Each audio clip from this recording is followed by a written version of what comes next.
Salut à toi, c'est Vittorio Parieur Pro. Je te propose aujourd'hui un deuxième pronostic public cette semaine, après le pronostic public qui a été proposé ce mercredi entre Chelsea et Tottenham. Alors le match qui nous intéresse aujourd'hui, c'est le match entre Lyon et Toulouse qui va se dérouler à 15h. Dans une saison où Lyon alterne le bon et le moins bon, les Lyonnais tentent de trouver une certaine dynamique et de trouver une certaine régularité dans les résultats, que ce soit en Ligue 1 ou alors dans les compétitions nationales et en Ligue des Champions. Pour ce qui est de la Ligue des Champions, pour l'instant, c'est plutôt réussi avec ce huitième de finale aller 0-0 à Lyon face à Barcelone. En Ligue 1, c'est beaucoup plus compliqué avec des défaites 1-0 à Nice et 2-0 à Monaco qui interrogent la capacité des Lyonnais à s'imposer à l'extérieur autant qu'à domicile. Alors dans ce cadre, les Lyonnais maintenant ne se retrouvent qu'à 3 points de Saint-Etienne qui est juste derrière eux au classement à la 4e place alors que Lyon est sur le podium. J'avais fait une vidéo en début de semaine où je t'avais expliqué dans un pari long terme public, pourquoi je pensais que Lyon allait certainement finir dans les 3 premiers de Ligue 1. Donc la vidéo va s'afficher juste ici. Si ça t'intéresse de la voir, tu peux juste cliquer, il y aura le lien dans la description.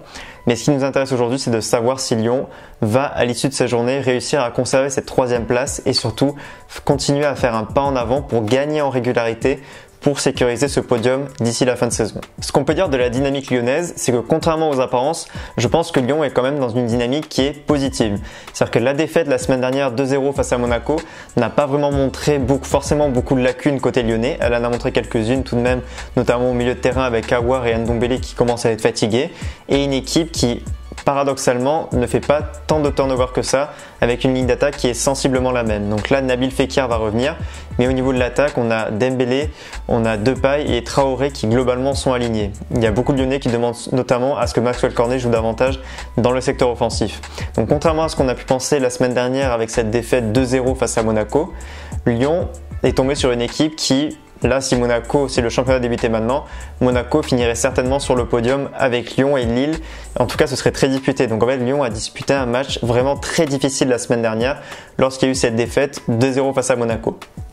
Et tout ça ne doit pas nous empêcher d'oublier que Lyon a réalisé de très bonnes performances, notamment ce 0-0 à domicile face à Barcelone, et qu'à domicile, les Lyonnais enchaînent les victoires, avec notamment là en Coupe de France, c'était cette semaine, une victoire 3-1 qui était assez convaincante sur Caen et qui ne mérite qu'à être confirmée aujourd'hui face à Toulouse. Côté toulousain, le maintien semble avoir été assuré quasiment en première partie de saison. C'est-à-dire que quand on voit la faiblesse des équipes qui sont dernières dans ce championnat, c'est-à-dire Guingamp, Dijon, Amiens ou encore Caen, on a le sentiment que Toulouse, d'une certaine manière, est déjà quasiment sauvé pour cet exercice 2018-2019.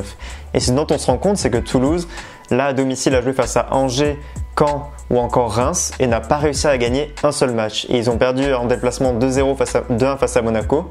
Et ce dont on se rend compte, c'est que Toulouse n'a pas gagné depuis beaucoup de rencontres et que sans Max-Alain Gradel, il y aurait une très grande difficulté pour les Toulousains à ne serait-ce que ramener des matchs nuls et ne pas enchaîner une série de défaites. Donc la spirale côté toulousain est très négative. Et en fait, on voit très peu d'éléments qui nous laissent penser que la série pourrait amener à être positive. Mais ce dont on se rend compte, c'est que côté toulousain, il y a quand même cette faculté à marquer des buts grâce à Max-Alain Gradel et à ne pas trop en encaisser grâce à Baptiste René, parce que le reste de l'équipe est globalement très moyen. Donc dans cette rencontre face à Lyon, on peut imaginer que Toulouse peut être amené à marquer au moins un but, tandis que Lyon peut être amené à marquer plusieurs buts. Pour ce qui est du pronostic, je te laisse voir ça comme d'habitude dans la description. Tu peux directement cliquer, ça va t'amener sur mon site internet.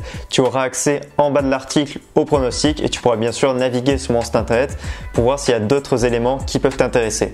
Comme d'habitude, moi je te souhaite tout plein de réussite et surtout de gros gains dans les paris sportifs. Je te dis à bientôt. Ciao.